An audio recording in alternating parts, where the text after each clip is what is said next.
నమస్తే. ఉదయం యోగాకి స్వాగతం. 7 నుంచి 8 గంటలు పడుకున్న తర్వాత మార్నింగే చాలామందికి ఈ షోల్డర్స్ పట్టేయడం, లేకపోతే ఫ్రోజన్ షోల్డర్ ప్రాబ్లం అనేది జరుగుతుంది. దానికోసం మీరు ఈ షోల్డర్ వార్మప్స్ని ప్రతిరోజు ప్రాక్టీస్ చేసినట్టయితే మీరు ఆ ప్రాబ్లం నుంచి తప్పించుకునే ఛాన్సెస్ అయితే ఉన్నాయి. మనం ఇప్పుడు అవేంటో ప్రాక్టీస్ చేద్దాం. ముందుగా మీ హ్యాండ్స్ని మీ నీస్ మీద పెట్టుకోండి. ఇక్కడి నుంచి కంప్లీట్ ఓపెన్ షోల్డర్ రొటేషన్ని చేద్దాం.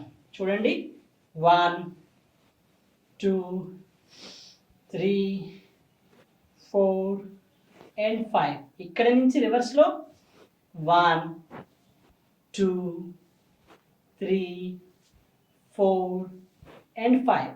సేమ్ ఇదేలాగా మీ హ్యాండ్స్ని, మీ ఫింగర్స్ని మీ షోల్డర్ మీద పెట్టుకోండి. ఒక్కసారి ఇక్కడ నుంచి షోల్డర్ రొటేషన్ ఫార్వర్డ్ డైరెక్షన్లో 1 ఎల్బోస్ టచ్ అవుతూ 2 3 4 and 5.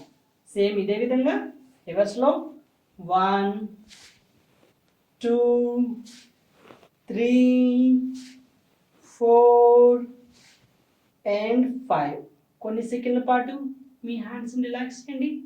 ఇన్హేల్ ఎగ్జలేషన్ చేయండి. సేమ్ ఇదే విధంగా ఇక్కడ నుంచి మీ ఫింగర్స్ మీ షోల్డర్ జాయింట్స్ మీద పెట్టుకొని ఇక్కడ నుంచి అప్ అండ్ డౌన్ స్లోగా 1 1 2 3 4 5. మెల్లిగా కొన్ని సెకండ్ల పాటు రిలాక్స్ చేయండి. ఇన్హేల్ ఎగ్జలేషన్ చేయండి. ఇన్హేల్ ఎగ్జలేషన్ చేయండి. మెల్లగా కళ్ళు తెరవండి. ఈ వేరియేషన్స్ని ఒక 3 నుంచి 5 రౌండ్ల పాటు ప్రతిరోజు ప్రాక్టీస్ చేసినట్టయితే మీకు ఫ్రోజన్ షోల్డర్ ప్రాబ్లం అనేది తగ్గడం జరుగుతుంది. నమస్తే.